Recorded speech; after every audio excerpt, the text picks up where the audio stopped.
Hello દોસ્તો, સ્વાગત છે તમારું હેતલ્સ કિચન વર્લ્ડમાં। તો આજે આપણે બનાવવા જઈ રહ્યા છીએ ચોમાસામાં અત્યારે લીલવણ શાક ન ખવાય, તો આજે આપણે એક કઠોળની રેસીપી લઈને આવેલા છીએ, જે તમે સાંભળી જશે કે રાજમા। તો આજે આપણે એકદમ જે ઉત્તર ભારતમાં મળે છે એવા જ ટેસ્ટનું રાજમા બનાવવાના છીએ। તો ચાલો આપણે બનાવીએ રાજમા।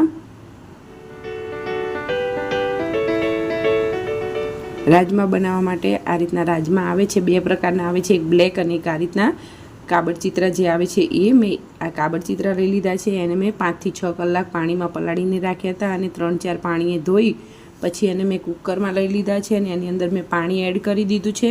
હવે આપણે આની અંદર સ્વાદ પ્રમાણે મીઠું એડ કરી દેવાનું છે અને આને સરસ બાફી લેવાના છે। તો હું ઢાંકણ બંધ કરી આને 5 સીટી કરી અને આપણે આને બાફી લઈશું। 5 સીટીમાં તો એકદમ સરસ બફાઈને તૈયાર થઈ જાય છે। તો આપણા રાજમા બફાઈને તૈયાર થઈ ગયા છે। તો હવે આપણે એની ગ્રેવી બનાવશું। તો ગ્રેવી બનાવવા માટે સૌથી પહેલાં મેં એક પેન લઈ લીધું છે, એમાં મેં તેલ લીધું છે। તેલ ગરમ થાય એટલે મેં 5 લવિંગ લીધા છે, એક તજનો ટુકડો, એક ફૂલ ચક્રી અને એક તમાલપત્ર લીધું છે। આ સરખી રીતે ફૂટી જાય એટલે આપણે એની અંદર 1 ચમચી જીરું એડ કરીશું અને જીરું પણ તતડી જાય એટલે સૌથી પહેલાં આપણે 2 લીલા મરચાં આખા આવે છે એ એડ કરવાના છે અને એની સાથે જે મેં એકદમ ઝીણી ચોપ કરીને રાખેલી ડુંગળી લઈ લીધી છે। મેં 2 નંગ ડુંગળી લીધી હતી અને એને એકદમ સરસ ઝીણી ઝીણી ચોપરમાં ચોપ કરી લીધી છે અને હવે આપણે એને તેલમાં સરખી રીતે મિક્સ કરી દઈશું અને એની સાથે જ આપણે હવે આદુ મરચાં અને લસણની પેસ્ટ એડ કરવાની છે। જો તમે લસણ ન ખાતા હોય તો લસણ તમારે સ્કીપ કરી દેવાનું અને આદુ મરચાંની પેસ્ટ નાખવાની, કારણ કે કઠોળમાં આદુ ચોક્કસથી નાખવાનું। તો હવે હું 2 મોટી ચમચી આદુ મરચાં અને લસણની પેસ્ટ એડ કરીશ અને એને પણ આપણે સરખી રીતે સાંતળી લેવાનું છે અને આપણી ડુંગળી એકદમ બ્રાઉન કલરની થાય ત્યાં સુધી સાંતળવાની છે। જો તમે કાચી રાખશો તો રાજમામાં તેનો સ્વાદ સારો નહીં આવે, એટલે ખાસ યાદ રાખવાનું કે જ્યારે તમે રાજમા બનાવતા હોય ત્યારે તમારી ડુંગળી એકદમ બ્રાઉન કલરની થવી જોઈએ। અને એની સાથે જ મેં હિંગ એડ કરી છે અને સરખી રીતે મિક્સ કરી આપણે આને એકદમ બ્રાઉન કલરની ડુંગળી થાય ત્યાં સુધી સાંતળી લેવાનું છે એકદમ ધીમા ગેસે। અને આ રીતે તમે બનાવશો તો બહાર જે મળે છે એવા જ સેમ બનીને તૈયાર થશે। અને હું તમને મારા રાજમા પણ બતાવી દઉં કે એકદમ સરસ 5 સીટીમાં બફાઈને તૈયાર થઈ ગયા છે। તો હવે આપણે આને સાંતળવા દઈશું। તો 5 મિનિટ થશે એટલે આપણી ડુંગળી એકદમ સરસ સંતળાઈને તૈયાર થઈ જશે। તમે જોઈ શકો છો કે મેં એકદમ બ્રાઉન કલરની કરી છે। આ રીતની જ કરવાની, કાચી નહીં રાખવાની, નહીં તો ટેસ્ટ સારો નહીં આવે।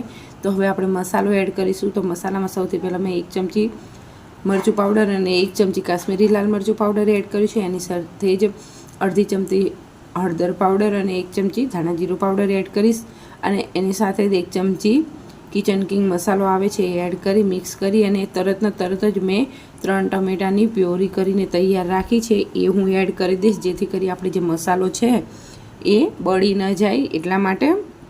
અને હવે આપણે આની અંદર મીઠું એડ કરવાનું છે। તો ગ્રેવીના ભાગનું જ મીઠું એડ કરવાનું, કારણ કે આપણે રાજમા બાફવામાં મીઠું એડ કર્યું છે એટલા માટે એના ભાગનું જ મીઠું એડ કરવાનું અને થોડી હું ખાંડ એડ કરી દઈશ, જેથી કરી આપણે ટેસ્ટનો બેલેન્સ જળવાઈ રહે, કારણ કે આપણે ટમેટા એડ કર્યા છે તો ખટાશ ના આવે એના માટે। હવે આને સરખી રીતે મિક્સ કરી અને જ્યાં સુધી તેલ આપણું છૂટું ના પડે ત્યાં સુધી ગ્રેવીને સાંતળવાની છે। આમાં મેન તો રાજમામાં તમારી ગ્રેવીનું જ હોય છે। ગ્રેવી એકદમ જો તમારી સંતળાયેલી હશે તો એકદમ સરસ ટેસ્ટી બનશે। તો તમે જોઈ શકો છો કે આપણું તેલ એકદમ સરસ છૂટું પડી ગયું છે। તો હવે આપણે આની અંદર રાજમા એડ કરી દઈશું અને એને સરખી રીતે મિક્સ કરી દઈશું। અને મેં આમાં ઉપરથી વધારાનું પાણી બિલકુલ એડ નથી કર્યું, જે રાજમા બાફવામાં પાણી હતું એ જ પાણીનો ઉપયોગ કર્યો છે। અને ઉપરથી પાણી જો તમારે જરૂર જણાય તો ગરમ કરીને એડ કરવાનું, બાકી ઠંડુ પાણી એડ કરવાનું નહીં। હવે આપણે આને સરખી રીતે ઉકળવા દેવાનું છે ને આમાં તમારે મીઠું આ ટાઈમે ચેક કરી લેવાનું, જો ઓછું લાગતું હોય તો એડ કરી દેવાનું અને 5 મિનિટ માટે આપણે આને ઉકળવા દઈશું, જેથી કરી આપણી ગ્રેવી એકદમ સરસ ઘટ્ટ બનીને તૈયાર થઈ જાય ને બધું એક રસ થઈ જાય મસાલો ને બધું, એટલા માટે।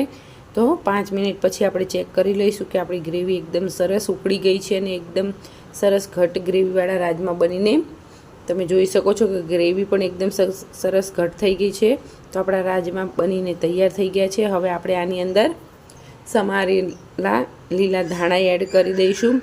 તો તમે આ રાજમા આપણા તૈયાર છે. આ તમે પૂરી, રોટલી કે પરોઠા કે ભાત સાથે ખાઈ શકો છો અને ખાવામાં તો બહુ જ ટેસ્ટી લાગે છે.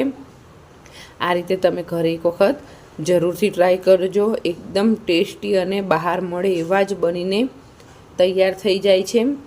તો હવે એને સર્વ કરી દઈશું. તો તમે જોઈ શકો છો કે આપણા રાજમા તૈયાર છે. અને મેં ભાત સાથે સર્વ કર્યા છે અને એની સાથે મેં સલાડ સર્વ કર્યું છે. તો તમને મારી આ રેસીપી કેવી લાગી એ કોમેન્ટ બોક્સમાં જરૂરથી જણાવજો. અને જો તમને મારી રેસીપી પસંદ આવી હોય તો મારી ચેનલને લાઇક કરજો, શેર કરજો અને સબસ્ક્રાઈબ કરજો. અને બાજુમાં આવેલા બેલ આઇકનને ક્લિક કરજો, જેથી કરી મારા આવનારા હર નવા વિડીયોનું નોટિફિકેશન તમને મળતું રહે. તો ચાલો હવે મળીએ નવા વિડીયોમાં નવી રેસીપી સાથે. Thank you. હર હર મહાદેવ.